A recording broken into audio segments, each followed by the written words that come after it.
Ryan, can you confirm that you heard that chime? Yes, I heard it Okay, thank and you. confirm. All right, so once again, welcome everyone to the Counselor Education Information Session for Fall 2021 admissions, and we'll go ahead and get started. This is an overview of the agenda that we'll be covering during this presentation. So we'll be launching a brief survey momentarily. We'll be talking about the program as a whole, and you'll also hear from our program coordinators. We'll hear from our coordinators as well about K-CREP and LPCC, just a general overview. We'll go into depth about the application process, and that includes the university application, the supplemental application that will be required for the counselor education program, the program requirements, the application timeline, what will happen once students are admitted. Then at the very end, we'll conduct a closing survey and we'll have time for a Q&A. As I mentioned, we'll have brief kind of stops during the presentation for Q&As as well. So I'm going to stop sharing now so that I can share a poll. Go ahead and take about 1.5 minutes to complete this poll, and we'll start after that.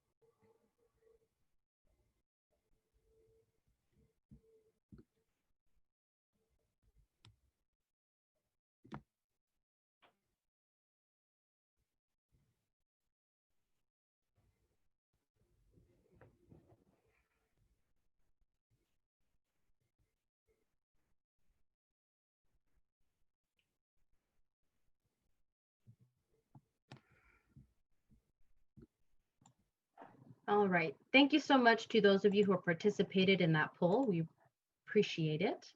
And now we'll continue on with the presentation. So the first thing that we'll cover today is the counselor education program specializations, and we'll hear from our program coordinators. And the first one that we'll hear from today is Dr. Marshall. Dr. Marshall, would you care to join us? Hello, everyone. Can everyone hear me? Okay. I'm currently on the road, but I'm traveling also through these PowerPoints with you. So my name is Dr. Rachel Marshall. My pronouns are she, her, hers, and I work as the coordinator for the career counseling specialization. So in this specialization, you get specific work to engage in career development with future clients, future students. A lot of our graduates go on to work inside of higher education, inside of community colleges, but also in human resources or community settings for licensed professional counselors. A really fun thing or competitive thing about our program in this career specialization is that there are less than 10 career counseling programs in the United States. So once you're out there with this career specialization, gaining skills and knowledge in grant writing and curriculum development and career development in general, you're going to be a competitive employment option. That's just a little bit about career counseling specialization. It's myself and Dr. Sengman Park, and we're here to answer any questions you have about us in general. All right, thank you. Thank you, Dr. Marshall. Next, we will hear from Dr. Moreno. Thank you, Joanne. Hi, everybody. My name is Dr. Jessica Marino, and I am an assistant professor in the Marriage, Couple, Family Counseling Program. I'm currently a licensed marriage and family therapist, and I'm in private practice. I also provide clinical supervision out of the CCDS on campus, and I also coordinate the program. So what you can get out of this program at Sac State, or what makes us stand out amongst the crowd, is that we have, within your third year, you get into your field study, and a lot of people that come through our program tend to stay within the area and give back to the community. And so we have really great field study opportunities where you can earn up to 1,200 hours pre-degree for the Board of Behavioral Sciences. In our curriculum, we are in the midst of kind of revamping our program. And so we're focusing on how to provide more experiences for students with couples therapy, family therapy specifically, but you will gain all the coursework necessary to graduate and register for as an APCC with the Board of Behavioral Sciences. And so once people graduate, they tend to go on community-based programs. That's where you go into the field and you're in the trenches with clients. You could find yourself working in for-profit, nonprofit facilities, lockdown psych facilities, medical facilities, county facilities. You can also find yourself within private practice. You can teach once you have your master's. There's a lot of different diversity in what we can do. And so not only can we treat couples and families, but we can also treat individuals, children, adolescents, any kind of modality that you want to work with. We prepare you to work with that. Thanks so much.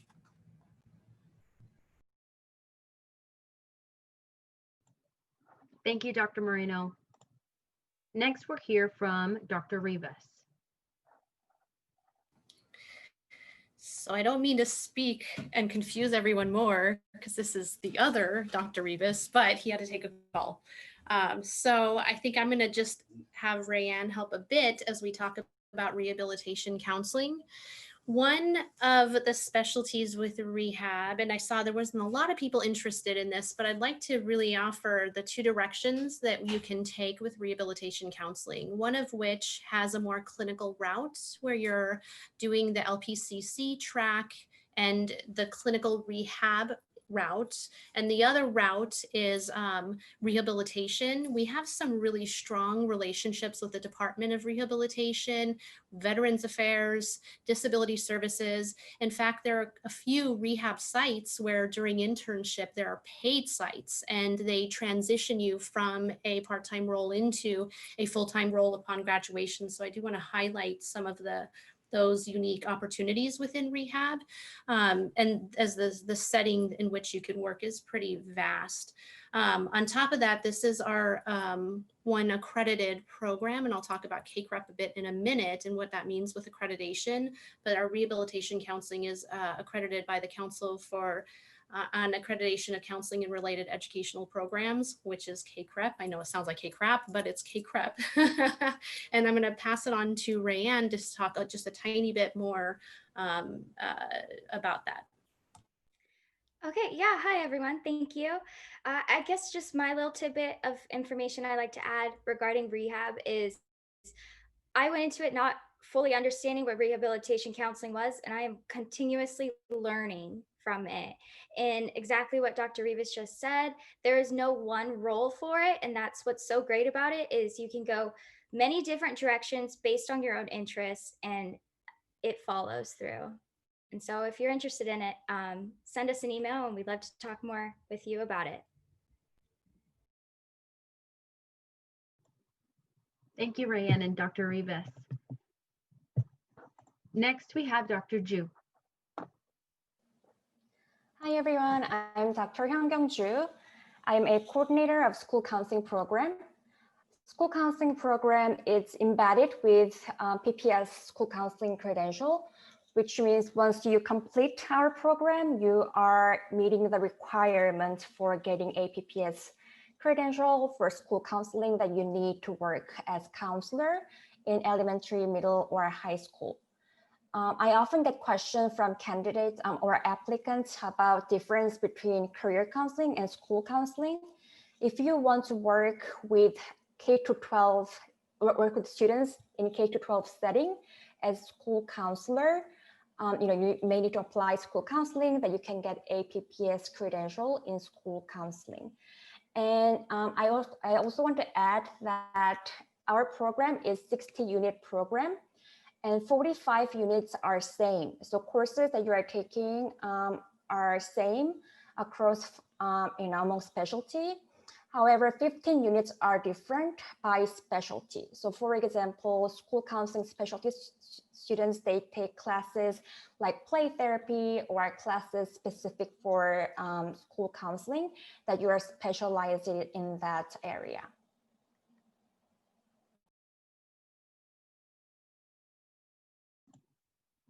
Thank you. Thank you to our coordinators. And we'd like to share a pro tip at this time that there are specialization flyers on our website. If you want to check out that information, they highlight all of the classes that are required for each specialization. Now we'd like to invite Dr. Moreno back to talk about the LPCC license.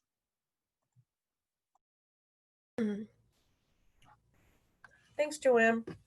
So traditionally, master's programs in the state of California only offered, or the only ones that were licensed eligible were marriage and family therapists or LCSW within social work, things like that. It was only in 2010 that the state of California then recognized the LPCC, or the Licensed Professional Clinical Counselor. Excuse me. And so our program offers all of the coursework necessary for one to go through the program to then register as an Associate Professional Clinical Counselor, APCC. And so some people, this is new, and so we're advertising it as you can receive all of the coursework and go on and get licensed. We host various workshops pretty much in the fall to entice people, or not so much to entice, but to just as an informational workshop to let people know the pros and cons and the benefits of becoming licensed. For example, if you didn't realize that this was an option, once you're licensed, there's many different things that you can do. Like I said before with the LMFT, you could get into private practice. You could, excuse me, promote throughout the agency. You could do clinical supervision. More opportunities open up for you with the license. And so within the program, however, you're not able to count hours, like I said, for LMFT. So you would have to graduate and then get your APCC and then count hours towards the BBS. However, one of the perks of this program is that you are able to receive all the coursework if you like the paperwork. So just keep that in mind moving forward. Thank you. And I'm open to questions after about the LPCC later if need be. Thank you, Dr. Moreno. And next we have Dr. Rivas back to talk about CACREP. Hello, everyone. This is some of the neat stuff about our program. So Dr. Moreno talked about the LPCC. The Board of Behavioral Sciences that oversees the licensing programs has evaluated our programs, and the LPCC is one that's been recently evaluated as one of our is meeting those needs. So like she said, it's embedded in a lot of the classes you're taking, and with rehab it's right there embedded with it, for example. And to add to that evaluation is CACREP. And so what CACREP gives us in terms of accreditation, our rehab is an accredited program. This year it's going up for reaccreditation, and the other 3 programs are going for initial CACREP accreditation. So what that gives us is opportunities for scholarships that come through various organizations that are related to this accrediting body, that give you the opportunity to apply for grants and scholarships specific to our field.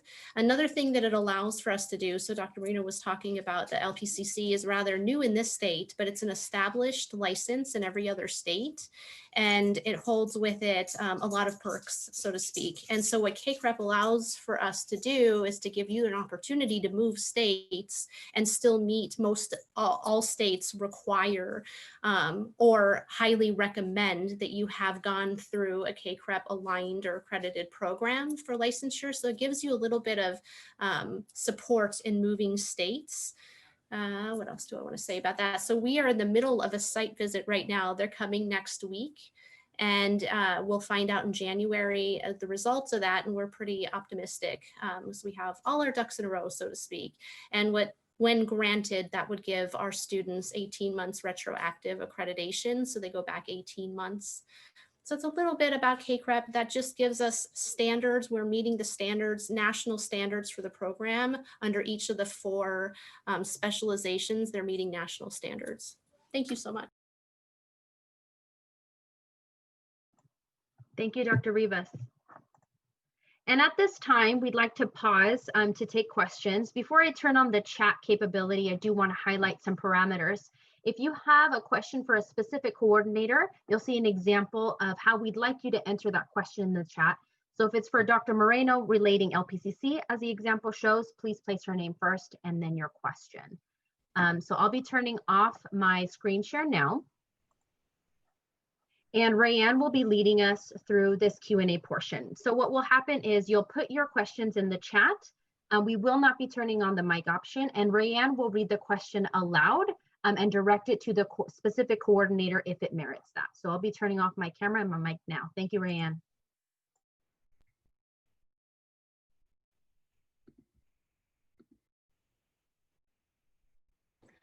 Okay, Dr. Marino, my goal is to become a licensed clinical mental health counselor.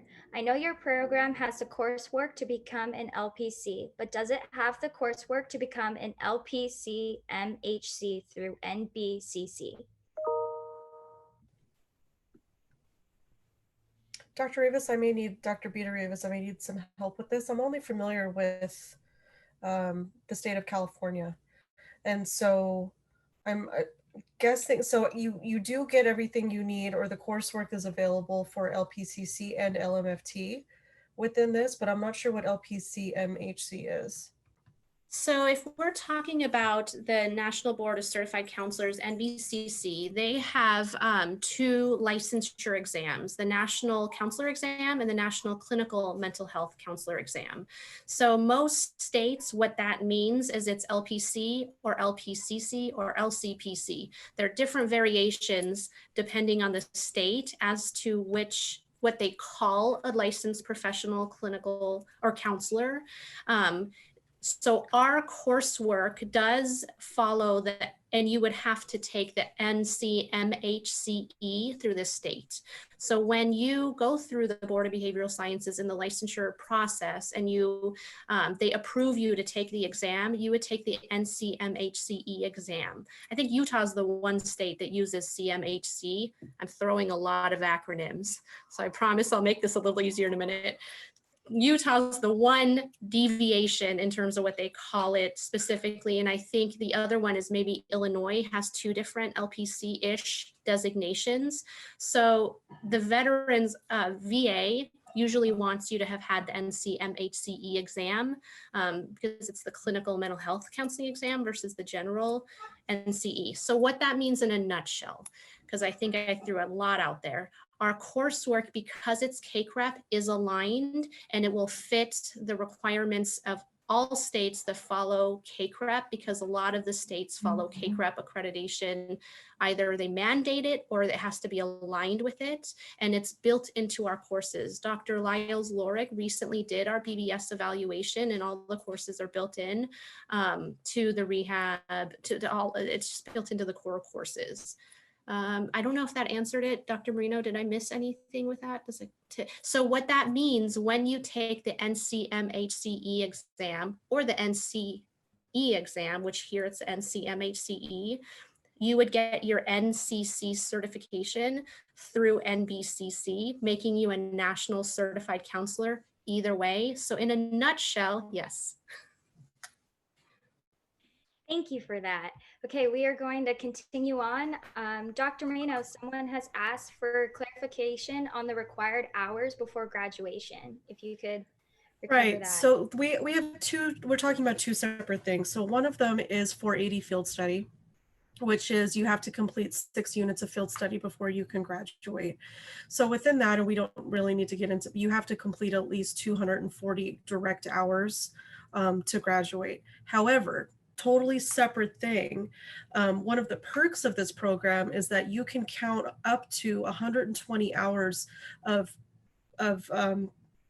hours pre-degree. So when you graduate, did I say 120? I meant 1,200. 1,200 of those hours could go towards your total licensure. Does that make sense?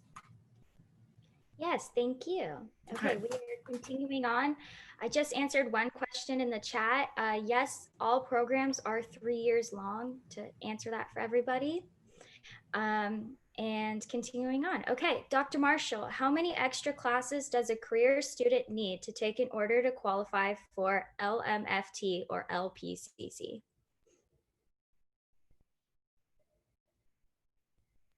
So I could chime in real quick while we're waiting for, sorry, Dr. Marshall, you're still muted.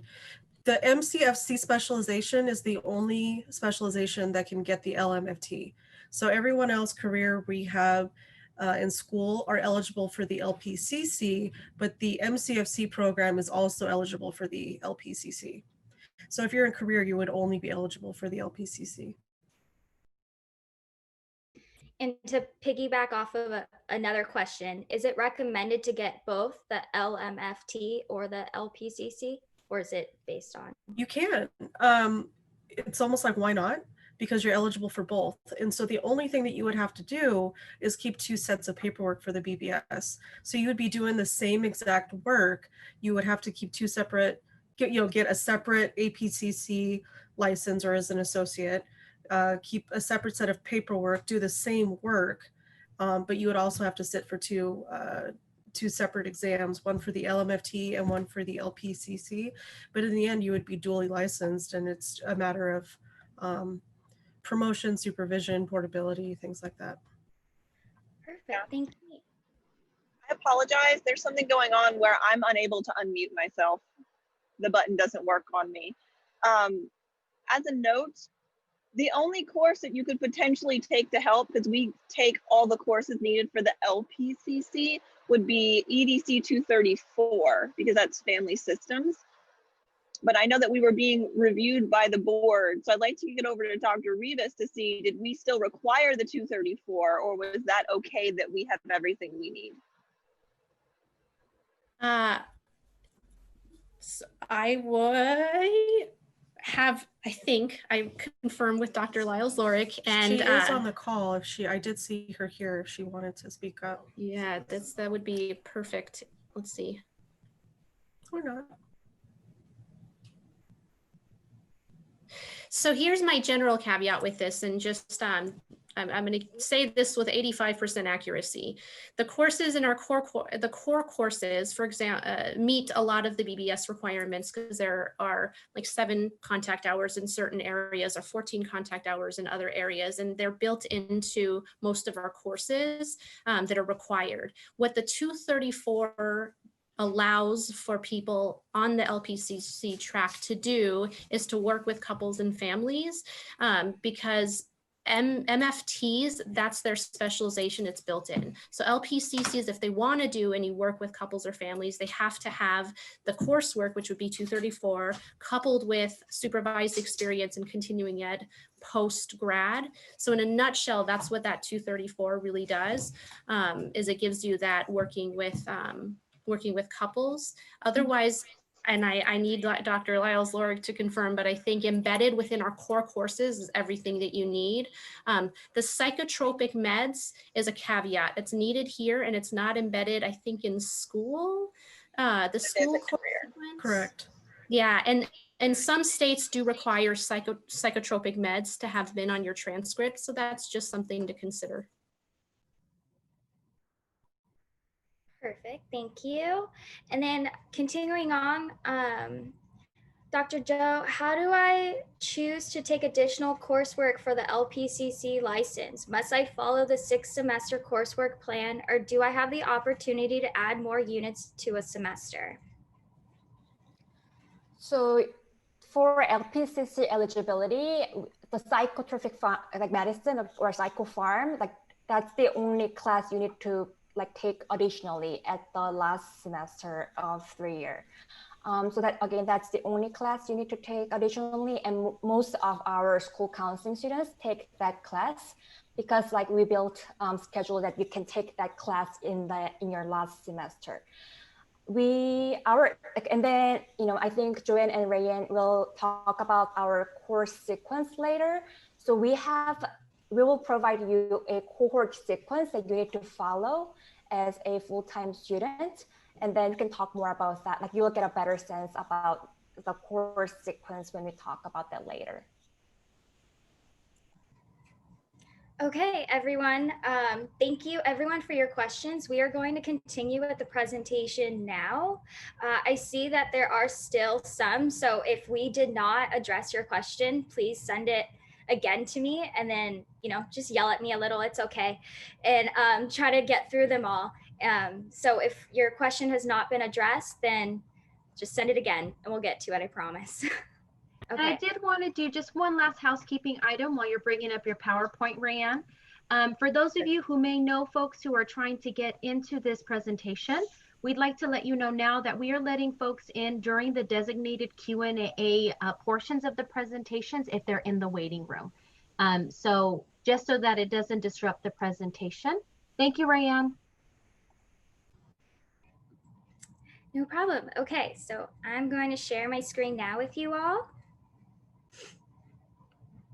In theory. Okay, there we go. Okay, so now we are going to go over the application process. So there are two applications that are required for you for this program.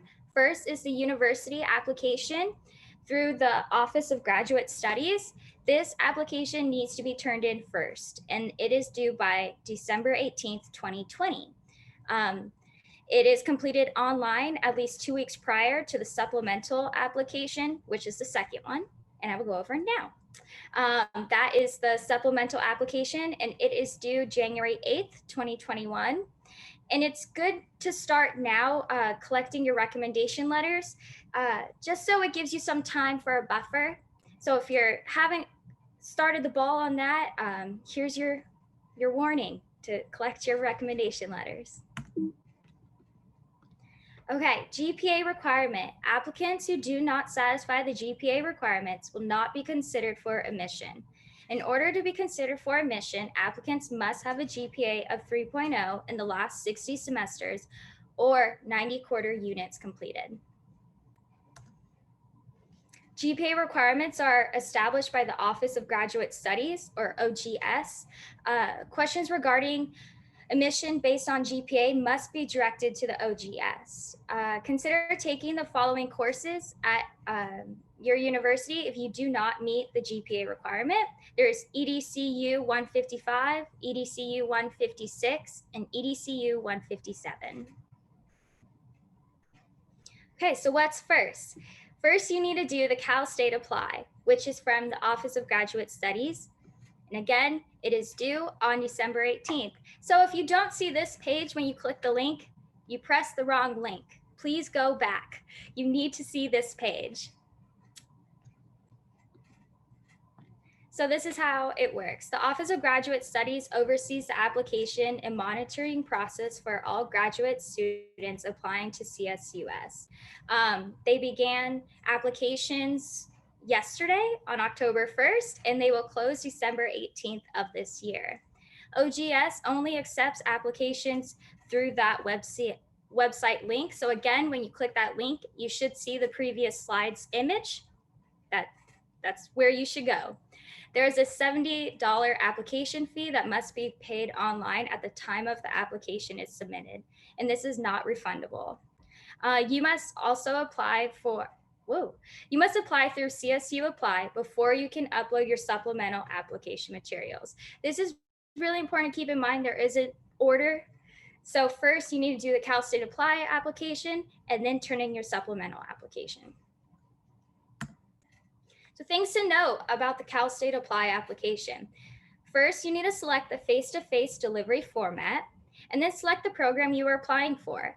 Again, there are 4 different options here for you. There's career counseling, marriage, couple, and family counseling, school counseling, and rehabilitation counseling. If you are a returning MS counseling graduate who is applying only for the PPS credential program, be certain to select the PPS school counseling as a program of study you are applying for. And again, this is only for returning graduates.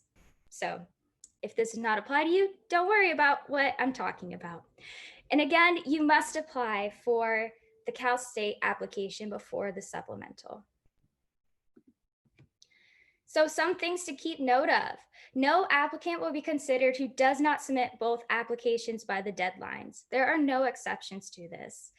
Again, the deadlines to the Cal State Apply application end Friday, 18th, 2020. So a little overview. Sorry, all my icons are blocking my notes. Please hold. Okay, so Cal State Apply application process overview. So once you apply, you will receive a confirmation email from the Office of Graduate Studies with your Sac State student ID number and instructions for setting up your Sac Link account. This process will take up to 2 weeks, so allow time to ensure that all application materials are submitted by the deadline. Please make sure that your email provider is set up to accept csus.edu emails as well. So looking at transcripts, you need to send official transcripts directly to the Office of Graduate Studies. The deadline varies by graduation year. For current undergrads, please contact the Office of Graduate Studies for further information on this. And if you are a graduate, please have it turned in by December 18th alongside with your application. For non-Sac State students, applicants must provide official sealed transcripts from every community college, university attended, even if only for one class. Official transcripts should be sent directly to the Office of Graduate Studies at this address below. An uploaded electronic unofficial transcript with their supplemental application by Friday, January 8th, 2021. Please do not send this separately. So again, you need to send through the mail a sealed official transcript if you are not a Cal State student, and through your supplemental application, please turn an unofficial transcript in. For Sac State students, you do not need to submit transcripts to OGS unless you attended another institution after graduating from Sac State. So if you went and took community college classes for fun to like learn a new skill, then you would need to add those as well. Sac State students do not need to upload electronic unofficial transcript with their supplemental application by Friday, January 8th. Okay, now we are going to enable the chat again for you all to ask some questions. And I'm going to stop sharing my screen.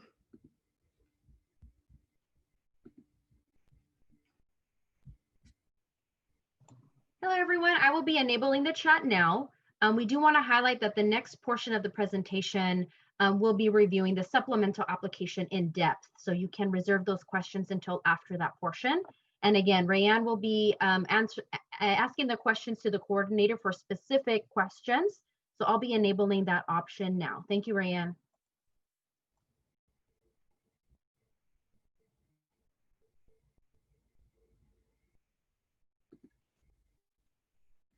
Okay. Hello, everybody that we are joining now. Thank you for your patience in joining our info night. Again, please make sure that your videos and mics are turned off. I have a question, Dr. Joe, ooh, I got another one. It skipped ahead. I'm sorry, guys.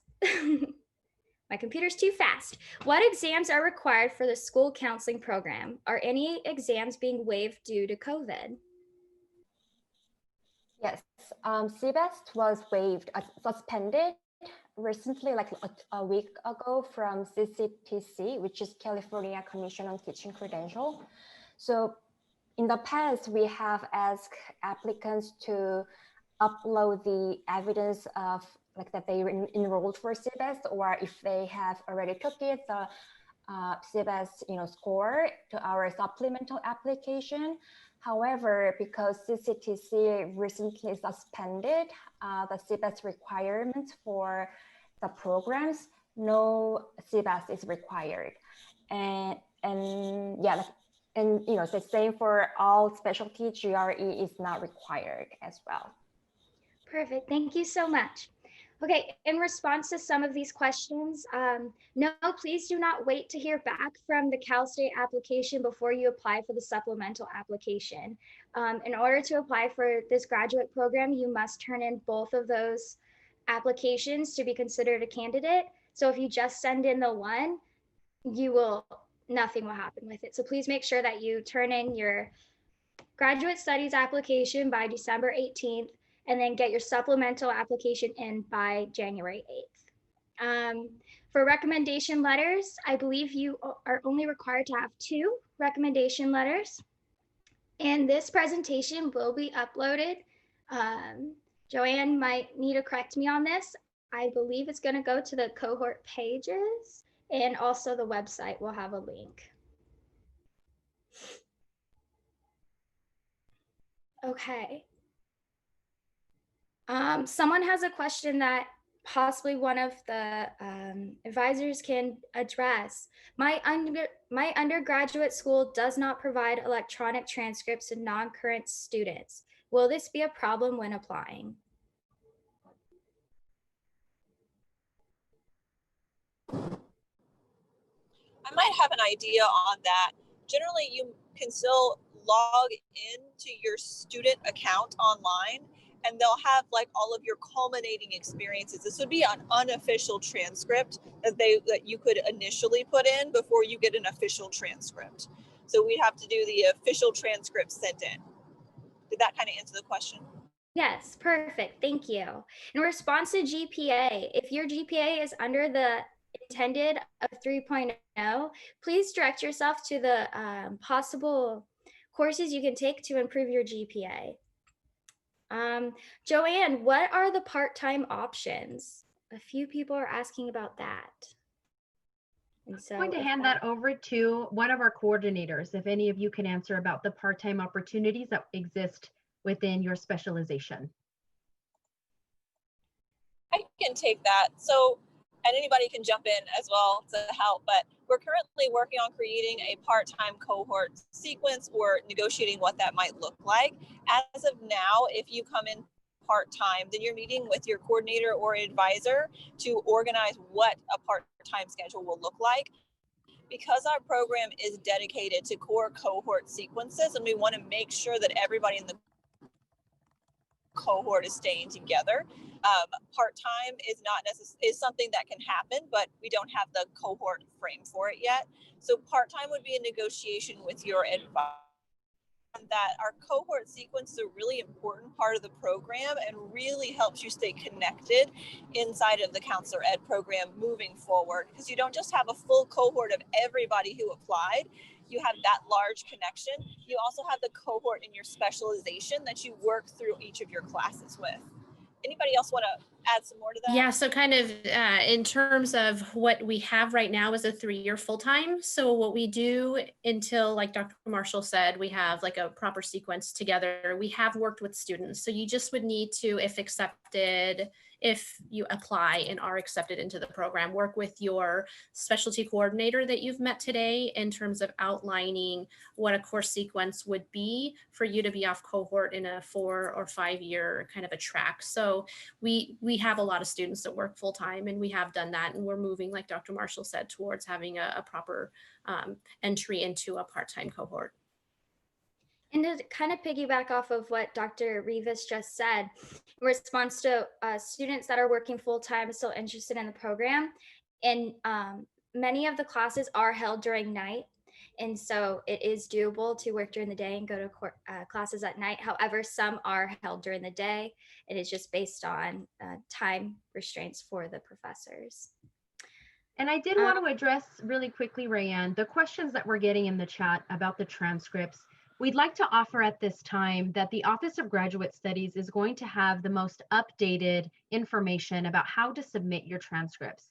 So to all of those who have entered questions about that, at this point, we'd like to offer you to reach out to the OGS or the Office of Graduate Studies directly with those questions. Thank you, Rayanne. Perfect. And yes, just yes. Oh, can I go, Rayanne? Yeah. Okay. Sorry. Also, like I saw some question about the full time, like the sequence like that. So 12 units per semester. However, there is like 1 or 2 semester that possibly you may take like 9 units like that. But like on average, like most semester across specialty, you are taking 12 units. And each course is 3 units. So that means you are taking 4 classes per semester. And as Rayanne said, many of our classes are in like evening time, which is like 4 o'clock to 7 o'clock or 7 o'clock to 10 o'clock. However, there are classes that are in daytime, like 9 o'clock or 1 p.m. like that. And then we cannot guarantee that you will get into the like 7 o'clock or 4 o'clock class. And in that case, you may need to take classes that is offered in daytime. And many of our students are working full-time or part-time, and that it's okay, it's manageable, it's doable in the first year and maybe until like second year. However, in third year, when you are doing your field study, it can be a little challenging, but depend on how flexible your job is with your work schedule. Perfect, thank you.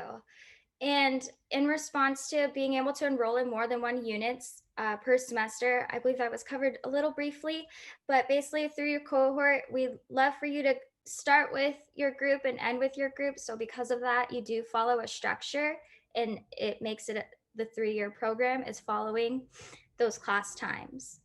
Now I do have a question. We do not know currently if the campus will reopen. I don't believe there has been notifications of that. If someone else has heard something else. Are you talking about spring 2021 or fall 2021? We do not know about fall 2021 yet. However, we do not know that yet. Perfect. Thank you so much for your assistance. Okay. Sorry, guys. I'm just trying to scroll to make sure I didn't miss anything. Ray, is it okay if I answer one question has popped up twice? Is that okay if I hop into that real quick? There's a question about a clinical child psychologist, and you've not heard any information about that. This is not a psychology program. So if you're interested and your end goal is to become a psychologist, you may want to check out some psych programs, as they'll better prep you. Now, that's not to say you can't do a master's in counseling and be a good fit for a psychology doctorate, because remember, their minimum educational requirement to be licensed is a doctorate, which is on average a good 5 to 7 years, whether it's PsyD or PhD, but this is not psych, this is counseling. And so all 4 of our routes lead to master's level licensing. And that's why we're mentioning the Board of Behavioral Sciences. But we do have play therapy as one course that is integrated into school and is an option for MCFC. And obviously other courses could take it above and beyond. And our Dr. Lyles Lorick is a registered play therapist. So there are opportunities to work with and do play therapy and work with young children, but just throwing out that we're not a psych program. Thank you. Perfect, thank you. Okay, gonna just give like 1 more minute to see if any extra questions come in. Do you believe virtual field placements will still be available for students who will start in the fall of 2021? I can answer that. Oh, did you want to go? Okay, so currently we have a lot of students placed in the field, and what we're doing is we defer to the site. So whatever the site is doing is what we go with. That's their decision. So for example, in the CCDS where I supervise, because the university is virtual, the clinic is also virtual. However, there are some placements like La Familia where they have a choice of going into the field or staying virtual. If the school, like school counselors, if they're in the school, then they will be going into the schools to do counseling. So like I said, we defer to the site. Yeah, and I want to add one thing. For those who are entering in fall 2021, you are doing your field study at fall 2023. So like it's in your third year. Okay, and then I see some questions going over scheduling for campus classes. This will be addressed in a little bit, so please, with your patience, thank you. And we are going to continue now with the presentation.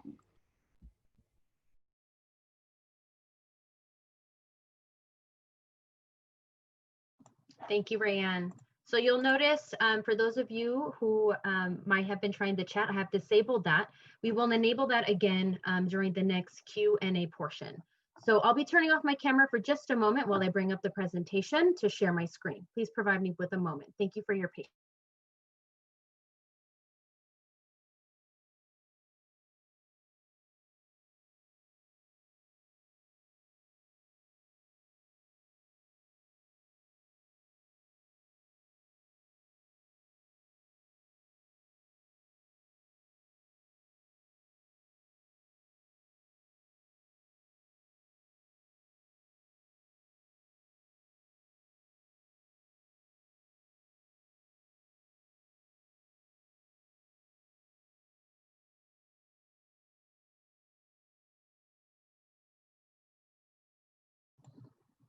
All right. Rayanne, can you please let me know if you can see my screen?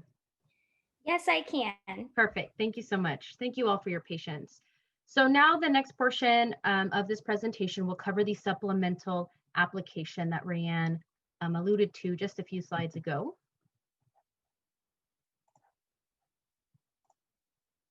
So the supplemental application will become available through the Counselor Education webpage. And I assume that all of you have already taken a look at what that webpage looks like.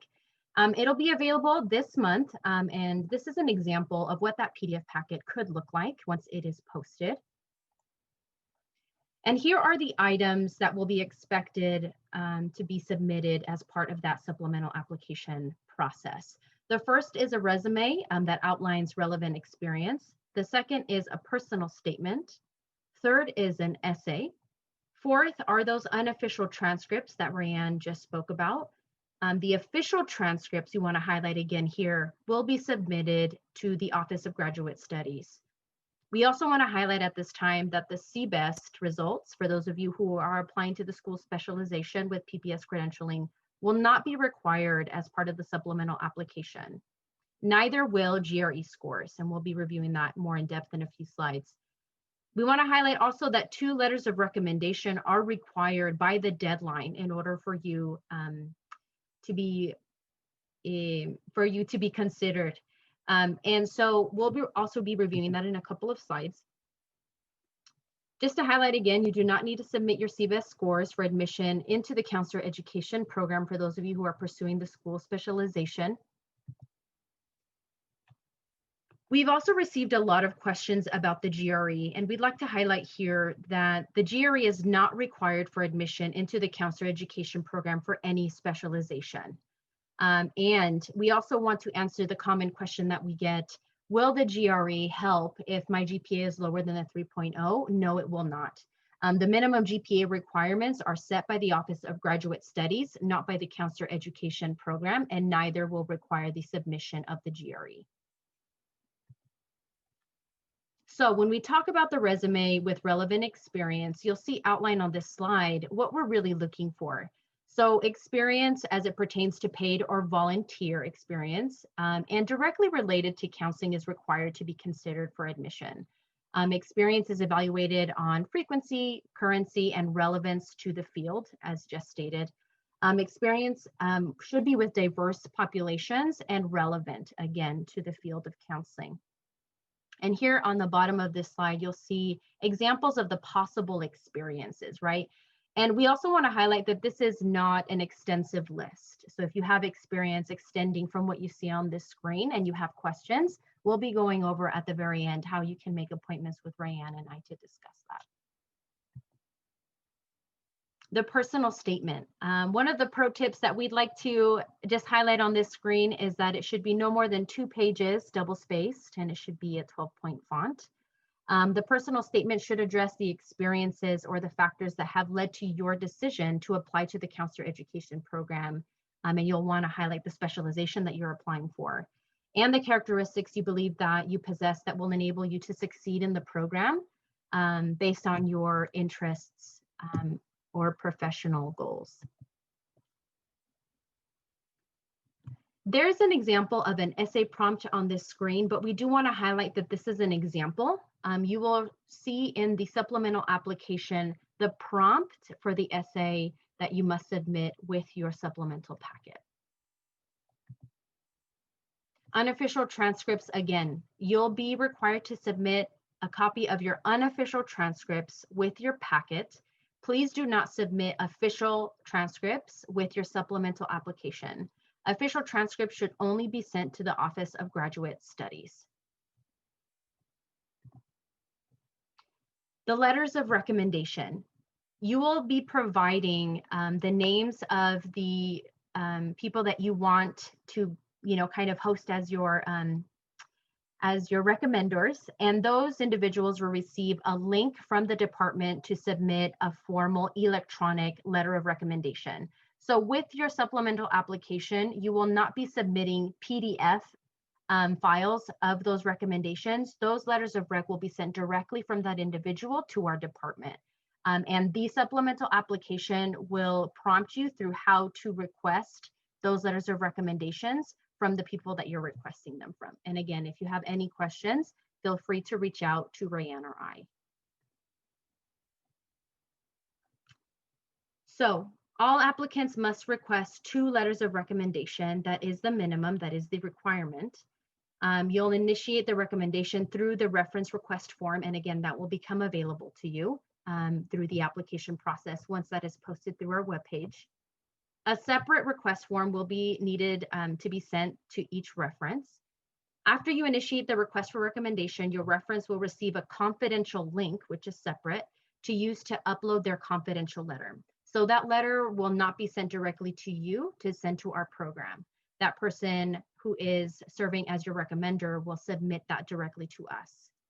And all letters of recommendation must be received by the deadline for the supplemental app of January 8th as well.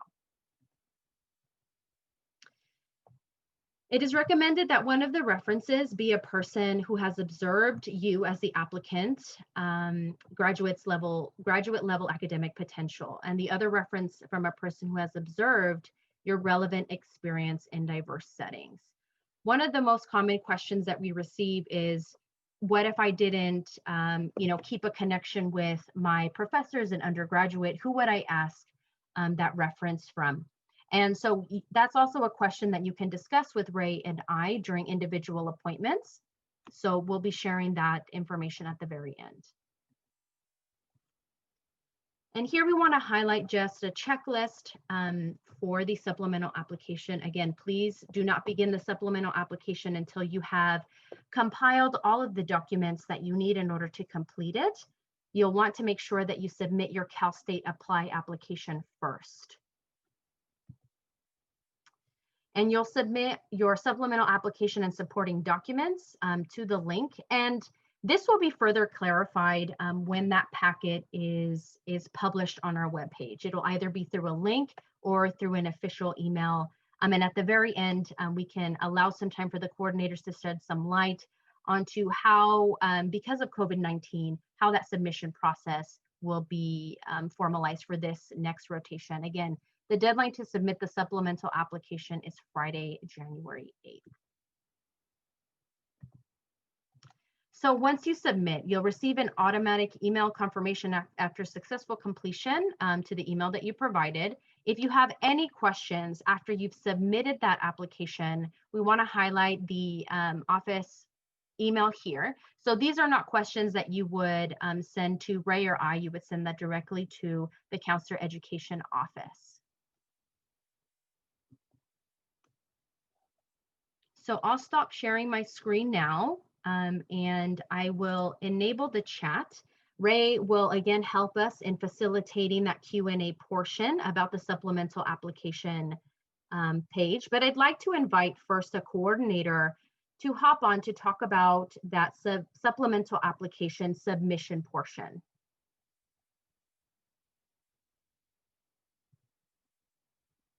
And if Keely is on the line, that would also work.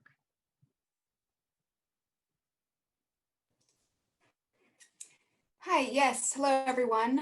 Once again, my name is Keely Ciccarelli. I am the Graduate Programs Support Coordinator, and I can talk to you a little bit more about the graduate application process, which isn't as daunting as it seems now. So currently our department webpage that she showed previously pretty much serves as a one-stop shop, meaning that everything you need to know about applying and submitting your application materials successfully will be through our department webpage. You'll follow those steps that were provided earlier, steps 1 through 4. Follow them in the order that they are listed. It'll show you the admission information requirements initially. Step 2 is completing your Cal State Apply, and then your supplemental application, which will have a clickable PDF link when it goes live, and the request for references will also have a clickable PDF link. Let's see. As well, you want to ensure that you have created your SACLink account, which will be, you'll get a notification email after you do your CSU apply. And then as always, if you need clarification anytime regarding your application or what steps you may or may not have missed, you want to send an email out to our department email address that was noted. That's coe-grad@csus.edu. To add a tiny bit, I know, and just like Healy said, and she's she's absolutely right on. I know it seems a little daunting, but think of it this way. We're looking holistically at what you're submitting in these areas: knowledge, skills, and self-awareness. So with knowledge, we're looking at your GPA, your writing sample. With skills, we're looking at your resume, your CV, your letters of rec. Letters of rec, ideally, I would always say ask more than the 2 you need, because people get busy, and if they don't submit one, that's tricky for you. So ask like 3, 4 people, but 2 are needed. And ideally those are professional, either a supervisor or a instructor that can really speak to your professionalism, your skills, things like that. And then self-awareness, like an essay. And so think of it as we go through these primary and secondary screening, because we're not psych, we're not social work. Part of what makes us a little bit different as counselors is we're looking for real well-rounded folks. So when you're, I don't know if that context helps give you a sense of what we're looking for. And then if you're moved on to the secondary screening, we do that similar process with a one-on-one interview, a group process, and another writing prompt opportunity. So hopefully that paints a little bit of a picture of holistically what we're looking for. Thank you. Yeah, I want to echo that holistic part. We are evaluating holistically, and also like do research, like you did a research, and that's maybe how you're able to come to this info session. So when faculty are reviewing your material, like when I feel like you did a lot of research to understand what, why Sac State program versus other program, and why you chose school counseling program, that really helps. Versus like, very general application material that, I can tell that you may have sent to like 10 other programs. So do research, show your passion, show your understanding of this program and this specialty specifically. And maybe I can add one more thing, which was like, a question in chat. School counseling students can work at higher education too. But they can also work in K-12 setting. So they have option. Many of our alumni are actually working in higher education. However, since they have PPS school counseling credential, they can work as a school counselor when they want to. Thank you. Did you want to add something to that, Dr. Rivas? Yeah, if I could. Yes, thank you course. so much. Kind of in that same vein, Dr. Ju brought up a really good point. Just know there's a little bit of overlap. And with the LPCC, we have the clinical options available within rehab and within MCFC. It's going to be very clinically focused. But we also have within rehab a VOC aspect that overlaps with career that allows for some flexibility. We have an overlap with career that overlaps with school in some ways with some flexibility in K-12 and higher ed. We have some FCFCs that are placed and work in concert with school counselors, providing, what I mean, like Dr. Ju, I don't know if you can add to this, but there's some flexibility within that. So I don't want you to restrict your application based on what you think you understand about the force. So reach out, talk to our student ambassadors, reach out to us, get some information like Dr. Ju said, just research. 2 very highly competitive pools tend to be school and MCFC, where we get a lot of applicants, and we're really only going to be able to accept 20 for each 4. So just keeping that in mind as well. Dr. Ju, would you add anything? Yeah, so we are accepting 20 per specialty, so total of 80. And there was one more thing. Oh yeah, we share a lot like in common. So that's why 45 units out of 60 units are same across specialty. 15 units are different by specialty. So I appreciate Dr. Rivas mentioned that there is definitely shared components across specialty. However, there's different paths or different characteristics by specialty too. and one more thing, you cannot change program while you are in program. Thank you. That was the next thing I was going to highlight. So yes, before I turn on the chat, we wanted to make that last clarification. For those of you who are applying to the Cal State Apply first, which we all should, you'll be prompted to select a specialization, so one specialization. And when you complete your supplemental application, you should also be checking that box for that same specialization. So the Cal State Apply, you'll designate one. On the supplemental application, you'll designate that. And what our coordinators just highlighted as well, if you are accepted within that specialization, you cannot change that specialization once you're accepted. So what I'll do is invite Rayanne back. Thank you so much, all of you, for your patience. I will be turning on the chat for the Q&A portion. And Rayanne, are you good? Okay, one moment. I'm here, ready.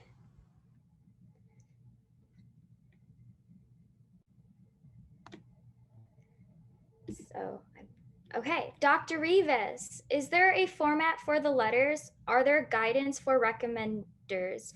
If we ask more than 2 recommenders to write a letter, will all letters be evaluated? We will only be evaluating 2, but maybe this is just a personal thing that I tend to overdo things, because you want to know your recommenders and their follow through, because we really do need the minimum of the 2 to get a full picture.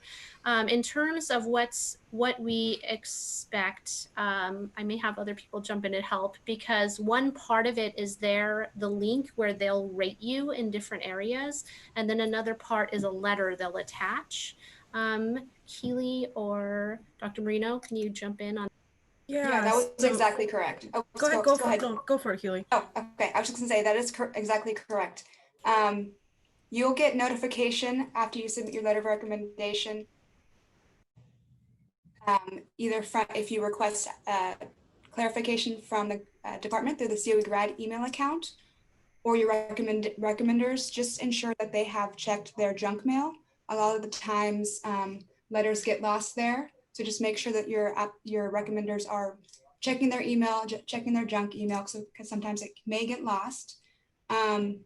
We will take the first 2 letters of recommendation that we do receive, and that will be what is used for your application.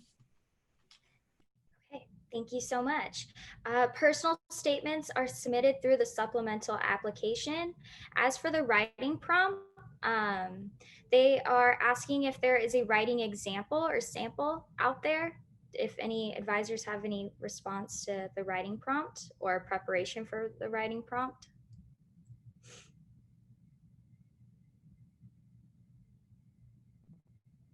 I can maybe take that. So in a few slides, we'll be going over the resources that you can potentially take advantage of, specifically if you are an alumni or current student of Sacramento State University. So we'll hold off on questions about the timeline and resources that may exist for students, as we will be going over those during the last portion of our presentation today.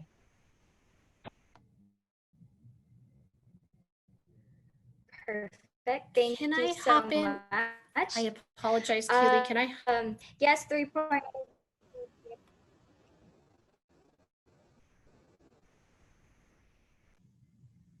Yeah.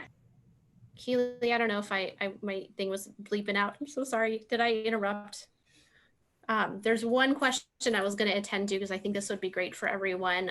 Is the program reading heavy or experiential heavy? And I'd like everyone to pop in a little bit with this part, but we have some key experiential pieces that we're really proud of, that'll give you really a good taste of what it's like to be in the field before you head into practicum. So one of the first classes, when you learn about theories, is the lab that accompanies it, where you practice individual counseling skills with a partner.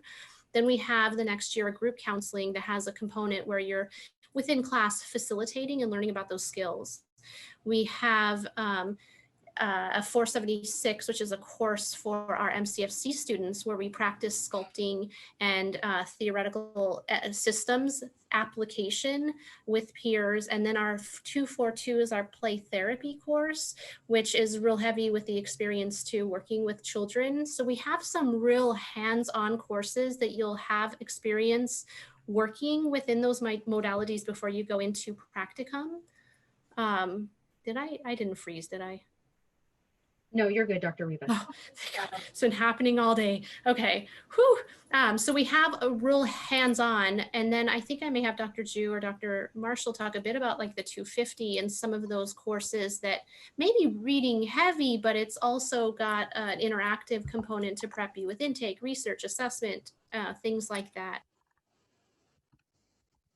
Yeah, and maybe Joanne and Ray may answer this question too based on your experience in the program. So you'd like us to answer the question, Dr. Ju, just to get clarification on if it's reading heavy or experiential heavy? I think that with any graduate class, you're going to have a lot of reading. You're reading research, you're reading theory. So reading will always be a part of every class that you take. And I think a lot of that also depends on the way that you study and the way that you learn. For example, I read extra articles for each of the class. I read extra, books on the theories that I'm interested in. So I think also it depends on the type of learner that you are.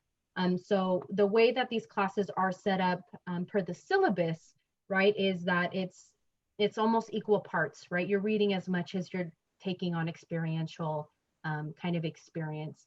But a lot of it is really dependent on how much you want to get out of the program and what you're learning as well. So I don't think that there's one answer or one, size fits all in terms of, is there a lot of reading? I think that I read a lot in general. I was an English major as an undergrad. So I think it's really depending on the individual. I am the direct opposite. I am a experienced learner. One of the best parts about this program is when you go into class and someone comes in and says, this is my life circumstance, what do I do with it? And we learn from each other, we challenge each other. And that's how I learn most often in courses. And so even if we are going Joanne's route and doing research and reading through text, I always try and connect it to something in real life that I am further able to understand it better for myself. So there are different ways of learning and it all works. Again, in regards to the supplemental application and the Cal State application, please do not, if you don't have to wait the 2 weeks. I know there is like about a 2-week gap between their due dates. If you have all your information collected, it's best to just turn it in as soon as possible. There isn't a waiting period that's expected of you. And it's easier if you have it, just get it done, get it turned in for yourself. Perfect. Okay. The essay prompts you will find in the supplemental application. And then, yes, currently all courses are online. We are unsure how courses are going to look for next year. And so I'm so sorry I cannot answer any of those regarding students on campus currently because that does not apply. And then someone is asking if we could have some clarification for what's appropriate to include for the resume portion of the supplemental essay. So if anyone wants to cover that, what type of information they should highlight in that? I feel like I can't. Keely, go for it. Sorry. So what we have posted right now for the resume is that they want your experience either paid or volunteer is related to the program you're applying for and is required to be considered for admission. So experience is evaluated on frequency, currency, and relevant to the field. Experience should be with diverse populations and clearly relevant to the program you're applying for. So they want to see that you submit an updated resume that lists all related experiences. Although relevance is dependent on the program, examples of possible experience include teaching, coaching, instructional aid, tutoring, after-school programs, Peace Corps, camping counseling, child youth recreational programs, group home counseling, crises, hotline counseling, any kind of therapies along that field. Perfect, thank you. And to answer another question, yes, audiobooks formats are available for accommodations. And then with that, we are going to carry on and go over the timeline.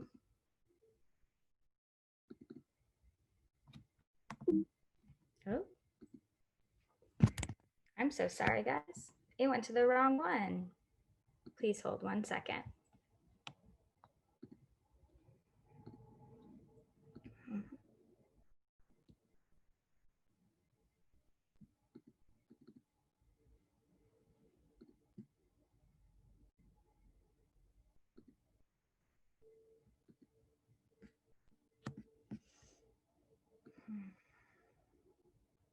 Okay. So now we are going to go over the timeline.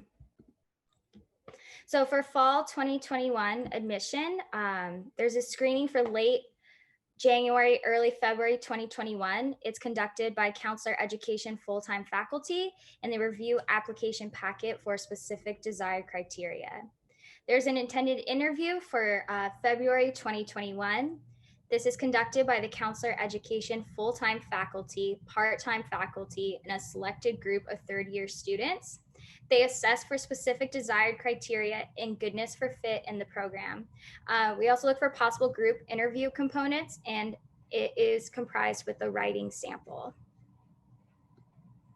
So how are applicants chosen? Again, with the word holistic approach, we take into consideration your knowledge, so your GPA, your skills, experience, and abilities, including interview and writing. I had the pleasure of assisting in conducting interviews for our new group for this fall class of 2020 or beginning class of 2020. And one of the key factors that my advisor at the time was looking for was, were they able to communicate with people? Can you work with others? And are you compassionate and patient and understanding? So if that helps you at all, I hope it does. So things to note, some notifications. From the Office of Graduate Studies, you will receive an email from the OGS stating whether you are accepted or denied admission to the program. You have 2 weeks to accept or deny your admission. This is very important. So as we heard from Keely, sometimes emails will get lost. So please try and track your information and just look for it in your junk or spam or whatever, because you would hate to lose this.